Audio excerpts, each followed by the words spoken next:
नमस्कार दोस्तों, इस वीडियो में आपका स्वागत है। इस वीडियो में वैसे 30 क्वेश्चन को लिए हैं जो पीछे हुए अर्थात विगत वर्षों में हुए बिहार पुलिस की परीक्षाओं में पूछे गए प्रश्न हैं। इसमें हुए प्रश्न हैं जो बिहार पुलिस में मुख्यतः 3 से 4 बार पूछे गए प्रश्न हैं, इसीलिए ये आगे आने वाली परीक्षाओं में पूछने की संभावना हो सकती है। इसीलिए इस क्वेश्चन को आप परीक्षा देने से पहले देख कर जाएं। तो चलिए क्वेश्चन की हम शुरुआत करते हैं। पहला क्वेश्चन दोस्तों, पहला क्वेश्चन है, समान प्रकार की द्विफोकल लेंसों में ऊपरी तथा निचले भागों में होती है। दोस्तों यदि हम द्विफोकल लेंस की बात करें, द्विफोकल लेंस उस व्यक्तियों को लगाया जाता है जिसे जरा दूरदर्शिता हो जाती है दोस्तों, और जरा दूरदर्शिता जो होती है दोस्तों वो उम्र बढ़ने अर्थात उम्र ढलने के साथ होती है दोस्तों, और उस वस्तु को जरा दूरदर्शिता से निवारण करने के लिए दोस्तों द्विफोकल लेंस का उपयोग किया जाता है दोस्तों। और द्विफोकल लेंस जो होती है दोस्तों, द्विफोकल लेंस में ऊपर दोस्तों अवतल लेंस लगाई जाती है और नीचे दोस्तों उत्तल लेंस लगाई जाती है। अवतल लेंस दोस्तों दूर की वस्तु को देख लेती है और उत्तल लेंस दोस्तों समीप या फिर निकट की वस्तु को देख लेती है। इसका आंसर दोस्तों ए नंबर हो जाएगी। अगला, निम्नलिखित में से कौन सी प्रक्रिया दीर्घ तरंग विकिरण का भाग है? चालन, विकिरण, संवहन, विखरना। दोस्तों विखरना को ही दोस्तों हम प्रकीर्णन कहते हैं, और प्रकीर्णन जो ही है दोस्तों इसे ही हम दीर्घ तरंग विकिरण का भाग मानते हैं। तो इसका आंसर हो जाएगा ऑप्शन नंबर डी। अगला, निम्नलिखित में से कौन एक समान त्वरण का उदाहरण है? अर्थात कोई वस्तु को हम एक समान त्वरण की अवस्था कब कह सकते हैं कि हाँ ये वस्तु अब एक समान त्वरण में गति कर रहा हो? जब वो वस्तु मुक्त गिरने वाली वस्तु की गति हो, एक ढलान पर लुढ़कती हुई गेंद हो, ए या बी दोनों, इनमें से कोई नहीं। दोस्तों ऑप्शन नंबर ए आ रहा है, ए एक मुक्त गिरने वाले वस्तु की गति। कोई वस्तु मुक्त रूप से गिर रही हो तो उस वस्तु की गति, या फिर कोई ढलान पर से एक लुढ़क रही है गेंद उसकी गति। दोस्तों जब वस्तु मुक्त रूप से यदि गिर रही हो तो उस टाइम भी, और कोई ढलान पर से वस्तु अर्थात स्लोप के सहारे कोई गेंद गिर रही हो तो उस टाइम भी दोस्तों एक समान त्वरण ही रहता है दोस्तों। इसका आंसर ए और बी हो जाएगा, इसीलिए इसका सटीक आंसर ऑप्शन नंबर सी हो जाएगा, ए और बी दोनों। अगला, निम्न या फिर कोई वस्तु एक तरल में तैरेगी या डूबेगी, यह निम्न में से किस पर निर्भर करती है? कहने का मतलब दोस्तों कोई वस्तु है वो तैरेगी या डूबेगी या किस में निर्भर करती है? ऑप्शन नंबर पहला, केवल वस्तु का द्रव्यमान। ऑप्शन नंबर बी, केवल वस्तु का द्रव्यमान और तरल का घनत्व। ऑप्शन नंबर सी, वस्तु और तरल का घनत्व में अंतर। ऑप्शन नंबर डी, केवल वस्तु का द्रव्यमान और आकार। तो दोस्तों इसका आंसर हो जाएगी सी नंबर, वस्तु और तरल का घनत्व में जब अंतर होगी दोस्तों तब कोई वस्तु को हम बता सकते हैं कि ये वस्तु तैरेगी या फिर डूबेगी। कहने का मतलब दोस्तों यदि कोई वस्तु पानी में है तो उस वस्तु का जो घनत्व होगी और पानी के घनत्व से यदि ज्यादा होगी दोस्तों फिर वस्तु डूब जाएगी, और जब उस वस्तु का घनत्व पानी के घनत्व से कम होगी दोस्तों तो वस्तु तैरने लगेगी। अगला है दोस्तों 5 नंबर क्वेश्चन, 4 ओम प्रत्येक प्रतिरोध वाली 3 प्रतिरोधों को एक समबाहु त्रिभुज अर्थात दोस्तों इक्विलैटरल ट्रायंगल के आकार में जोड़ा जाता है तो किन्हीं 2 कणों के मध्य प्रभावी प्रतिरोध क्या होगी? कहने का मतलब दोस्तों 3 प्रतिरोध है, मान लेते हैं ये ए है, ये बी है, यहाँ से ये सी है। ये भी दोस्तों 4 ओम दिया हुआ है, ये भी 4 ओम है दोस्तों, ये भी 4 ओम है। ये 4 ओम, ये 4 ओम, ये 4 ओम क्यों बोले दोस्तों? क्योंकि दिया हुआ है क्वेश्चन में ये एक समबाहु त्रिभुज के आकार में।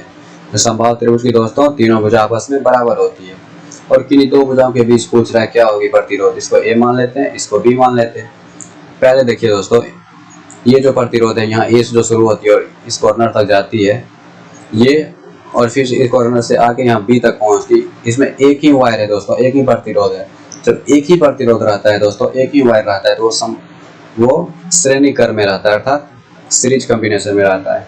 और दोस्तों जब सीरीज कॉम्बिनेशन में रहता है तो समतुल्य प्रतिरोध अर्थात आर इक्विवेलेंट दोस्तों दोनों प्रतिरोध को जोड़ देते हैं। कहने का मतलब R1 plus R2, 4 ohm plus 4 ओम कितना हो जाएगा दोस्तों? 8 ओम। 8 ओम बनने के बाद दोस्तों तो ऊपर का जो प्रतिरोध होगा इस तरह बन जाएगी और नीचे का जो प्रतिरोध है वो इस तरह बन जाएगी दोस्तों। ठीक दोस्तों, तो इस दोनों के बीच में, या फिर इसको इस तरह फिगर बना सकते हैं दोस्तों, ये इस तरह, ये इस तरह, इसको फिर अब ए मान लेंगे और दोस्तों इसको भी मान लेंगे। ऊपर वाला 8 ओम हो गया है दोस्तों, ये 8 ओम, नीचे वाला 4 ओम। अब ये दोनों दोस्तों समांतर क्रम में जुड़ गए अर्थात पैरेलल कॉम्बिनेशन में। तो पैरेलल कॉम्बिनेशन में दोस्तों R समतुल्य अर्थात R equivalent 1/R1 plus 1/R2 होता है दोस्तों। क्या हो जाएगा 1/8 प्लस 1/4, तो क्या हो जाएगा, इसका एलसीएम ले लेंगे, 1 प्लस 2 3/8। ये R इक्विवेलेंट है दोस्तों। 3/8 भी ऑप्शन में है, लेकिन ये दोस्तों 1/R इक्विवेलेंट की वैल्यू होती है दोस्तों। तो R इक्विवेलेंट क्या हो जाएगा, उलट जाएगा, 8/3 ओम।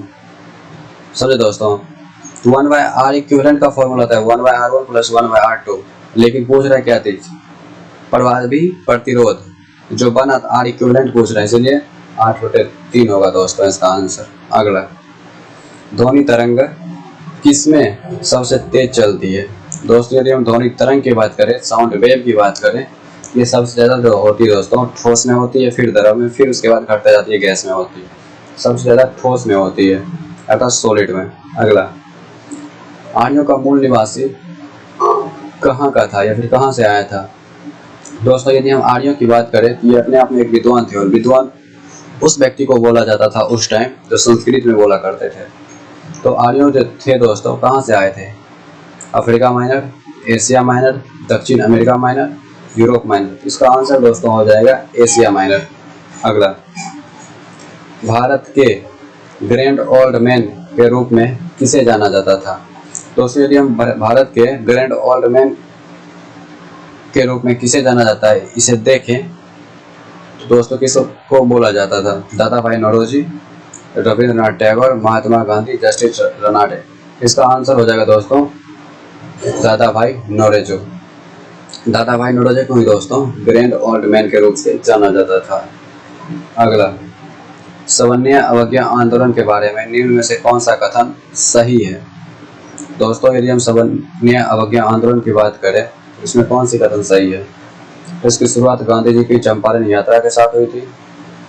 गांधी इरविन समझौते के तहत कांग्रेस अवज्ञा आंदोलन छोड़ने को तैयार थी। ऑप्शन सी, ब्रिटिश सरकार से ही आंदोलन के प्रति काफी नरम थी, शुरू से ही आंदोलन के दौरान कोई हिंसा नहीं हुई थी।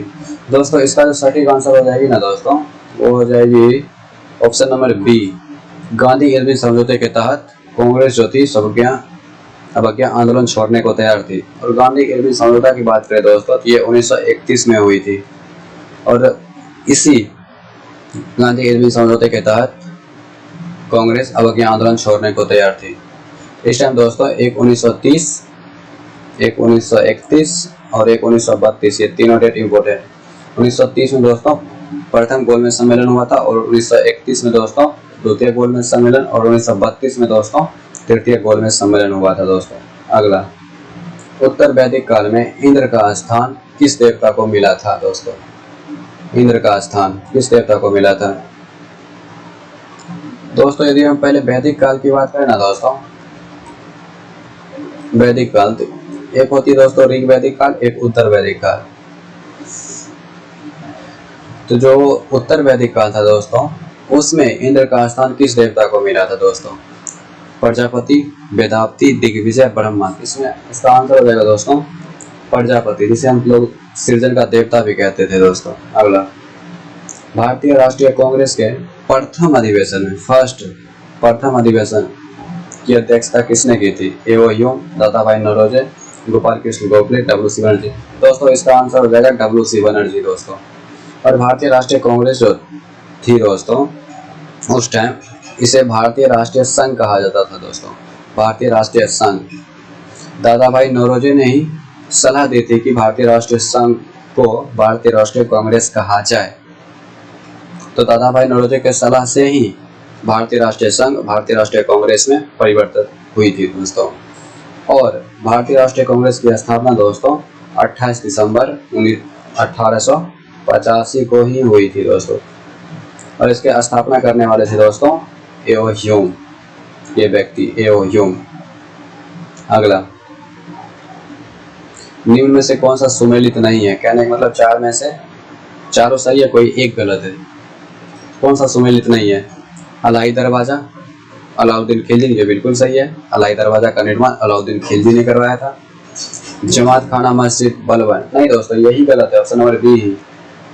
जमात खाना मस्जिद जो था दोस्तों, इसे खिज्र खां ने बनवाया था दोस्तों, खिज्र खां। कुतुब मीनार, बिल्कुल कुतुब मीनार का निर्माण इल्तुतमिश ने करवाया था। हिसार का निर्माण फिरोज शाह तुगलक ने करवाया था। अगला, किस युद्ध के हार के बाद नेपोलियन को हेलेना में निर्वासित कर दिया गया था? रूस, वाटरलू, प्रायद्वीपीय, रिवोल्यूट। इसका आंसर दोस्तों हो जाएगा वाटरलू। वाटरलू युद्ध के हार के बाद नेपोलियन को सेंट हेलेना में निर्वासित किया गया था दोस्तों।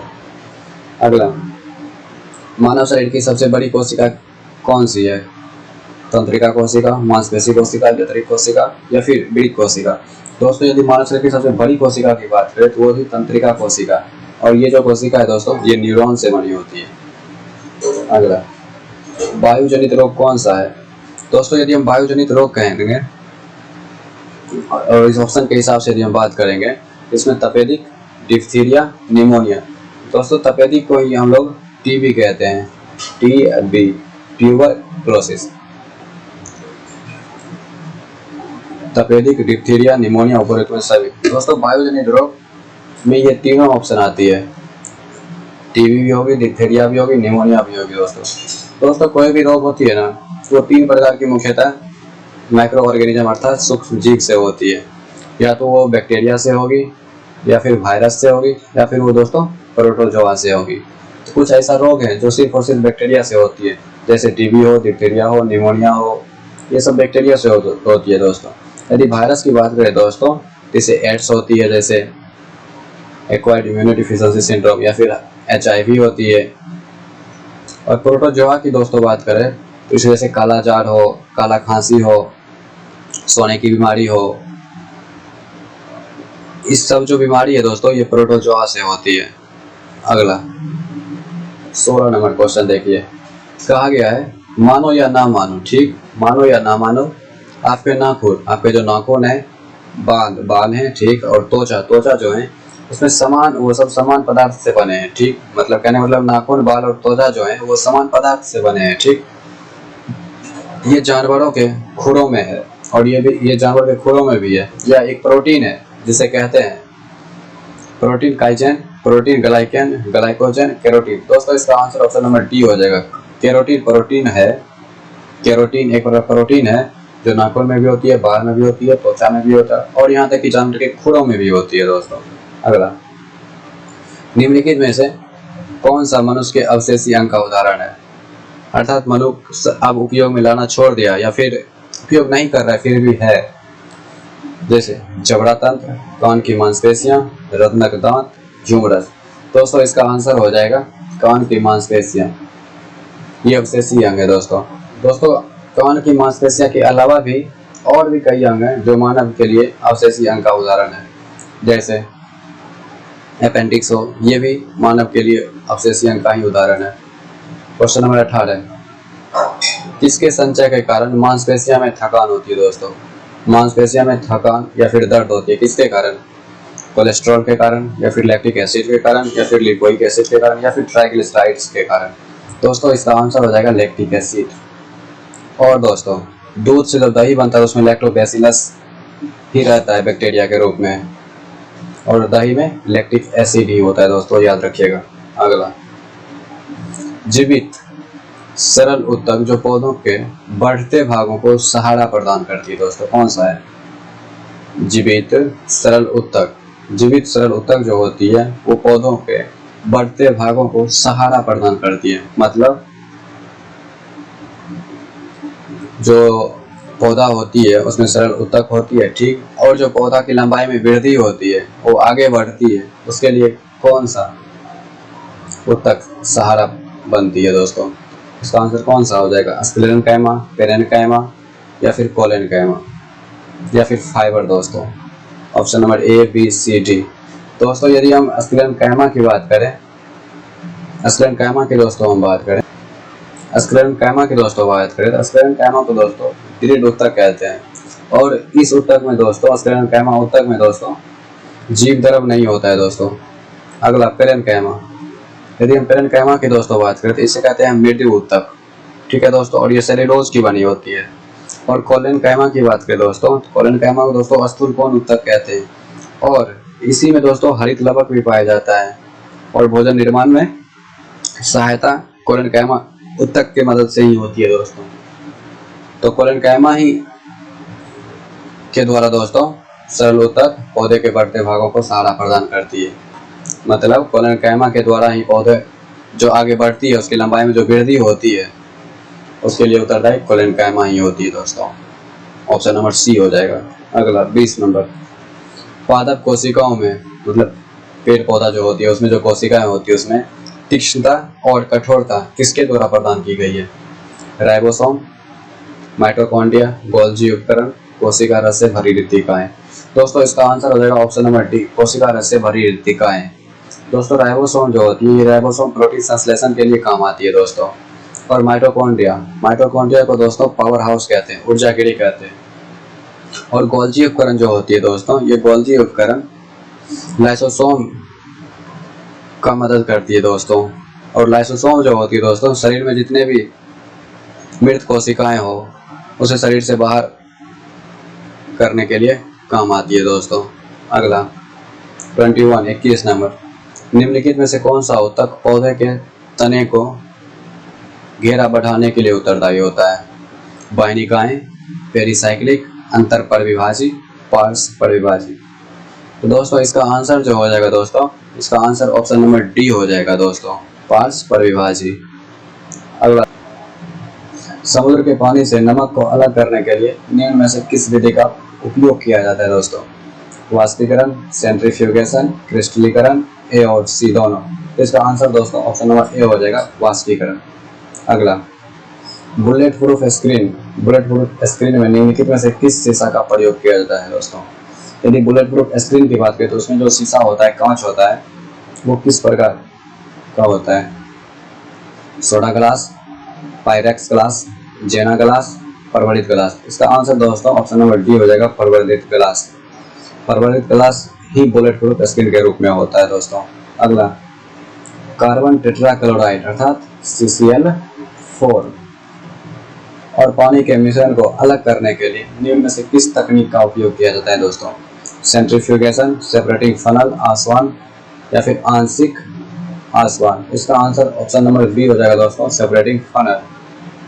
और क्वेश्चन नंबर 25, वर्मी कंपोस्ट होता है एक अकार्बनिक उर्वरक, एक विषैला पदार्थ, एक जैविक जैव उर्वरक और कृत्रिम उर्वरक। इसमें से कौन सा होता है दोस्तों वर्मी कंपोस्ट? यदि हम वर्मी कंपोस्ट की बात करें दोस्तों, वो एक जैविक जैव उर्वरक होता है। अगला, निम्नलिखित में से कौन आंध्र प्रदेश की नई राजधानी है? नेल्लोर, काकीनाडा, विशाखापट्टनम, कुर्नूल। इसका आंसर दोस्तों ऑप्शन नंबर सी हो जाएगा, विशाखापट्टनम, जो आंध्र प्रदेश की राजधानी है। 27, बिहार सरकार ने गरीबी हटाने के लिए या फिर घटाने के लिए कौन सी योजना चालू की है? लाडली बहन, जीविका, बिहार उद्यमी योजना या फिर हर घर बिजली लगातार। दोस्तों बिहार सरकार ने गरीबी घटाने के लिए जीविका का योजना चालू किए थे। अगला, ऑप्टिकल फाइबर का आविष्कार किसने किया?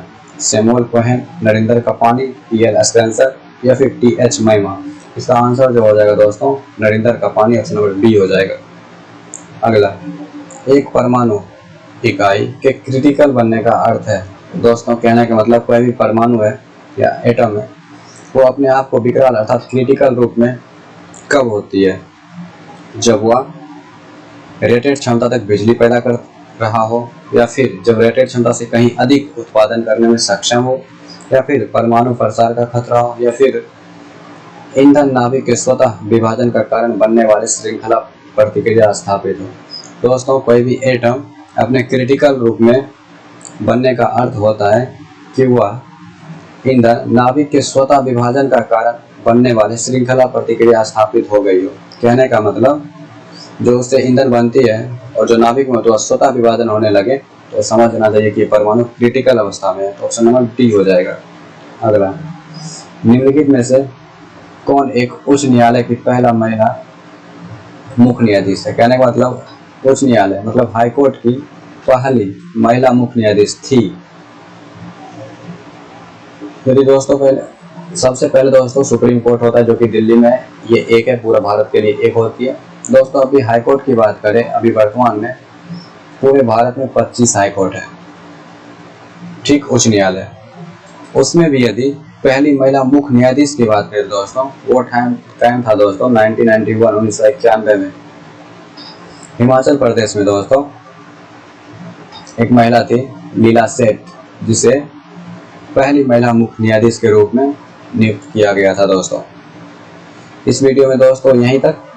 आने वाली अगले वीडियो में बिहार पुलिस में आए हुए इंपॉर्टेंट क्वेश्चंस का डिस्कशन करेंगे। तब तक के लिए दोस्तों यहीं तक, तब तक के लिए थैंक यू।